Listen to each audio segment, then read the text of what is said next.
Ever wondered why Noah didn't just swat those 2 mosquitoes? Just a thought to ponder as we delve into the intriguing world of the Bible, a book that has shaped civilizations, influenced cultures, and sparked countless debates. The Bible, revered as a sacred text in Christianity, Judaism, and even referenced in Islam, has had quite a journey. And we're not just talking about Moses' 40-year trek in the desert. Let's rewind to a time when social media meant sharing stories around a fire, and going viral meant your narrative was passed down through generations. Yes, we're talking about the oral traditions of ancient civilizations, where the earliest origins of the Bible begin. Imagine a game of telephone, the one where you whisper a message to the person next to you and they pass it on until it reaches the last person, who then reveals a message that's often hilariously distorted. Now, picture this game spanning centuries, with the stakes being a bit higher than just a few chuckles. The stories that form the Bible were initially passed down orally from generation to generation. With each telling, they were shaped not only by the memory of the storyteller, but also by the cultural and societal context of the time. It's a bit like that time your Aunt Mabel retold the story of her encounter with a squirrel in the park, but with each telling, the squirrel became a raccoon, then a beaver, and finally a bear. And just like Aunt Mabel's ever-evolving tale, these stories evolved, shaped by the tongues that told them, until they were finally put to parchment.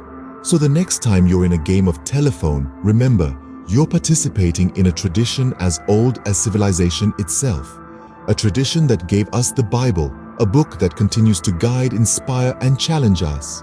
And so, the game of divine telephone begins. You know, writing was a pretty big deal back then. It was like going from smoke signals to WhatsApp. Imagine a time when stories were not simply a click away. Instead, they were woven into the fabric of everyday life, shared around roaring fires, under starlit skies. This was the age of the oral tradition, where tales were passed down from generation to generation, each telling adding a new layer of depth, a fresh perspective. But as the saying goes, the faintest ink is more powerful than the strongest memory. And so began the transition from spoken to written word. This shift was no small task. It was like trying to herd cats. Only these cats were a bunch of scribes with their own interpretations and opinions. Each scribe was tasked with transcribing these oral tales into written form, a process as daunting as assembling a piece of IKEA furniture without the instruction manual. Now, enter the Old Testament, a collection of sacred texts so vast it's like the war and peace of religious scripture. The authors, or should we say, contributors, were as varied as the chapters within. There were priests, prophets, kings, and the occasional shepherd, each adding their own unique flair to the narrative. It was a group project on an epic scale, with each person bringing their own perspective to the table. Imagine the conversations around that table. No, I think the sea should part this way. Wait, did anyone remember to write down the 10 Commandments? Whose turn is it to feed the sacrificial lamb? But despite the challenges, the debates, and the occasional differences of opinion, they managed to pull it off. They created a written record that has endured for centuries, that continues to inspire, guide, and challenge us. Each word, each sentence, each chapter, painstakingly crafted, carrying the weight of divine inspiration and human interpretation. The writing of the Old Testament was not just the transcription of old stories. It was the creation of a legacy, a testament to the power of the written word and the enduring spirit of human collaboration. And thus, the mother of all group projects was completed. Now imagine waiting hundreds of years for the sequel of your favorite book. That's exactly what happened with the creation of the New Testament. After a few centuries, fans of the original Hebrew scriptures were treated to a fresh new installment.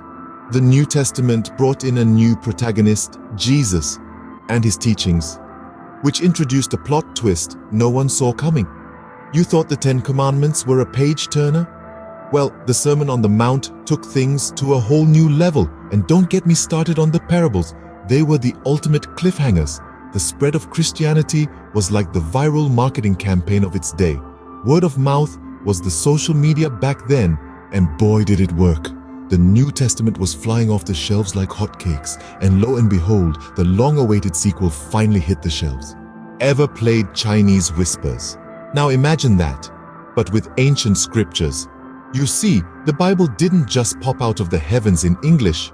It was originally written in Hebrew, Aramaic, and Greek, then translated into Latin before finally reaching English. But as we all know, translations can sometimes be, well, a tad tricky. Consider this. The phrase camel through the eye of a needle was originally in Aramaic, a language where the word for camel and rope are awfully similar. So was it a camel or a rope? Guess we'll never know. Or how about that time when the Latin Vulgate Bible mistranslated young woman to virgin in the prophecy of Isaiah? Now that's a plot twist. And then there was that infamous Wicked Bible of 1631, where a simple typo turned "Thou shalt not commit adultery" into "Thou shalt commit adultery." Now that's a commandment we did not see coming. And that, folks, is how you end up with "Thou shalt commit adultery" instead of "Thou shalt not commit adultery." So, what have we learned today? The Bible's creation was a divine sitcom with everything from miscommunications to group project chaos. The stories woven together, despite the hiccups, have shaped millennia. Well, that's the Bible for you. A divine comedy of errors, group projects, and lost in translation moments.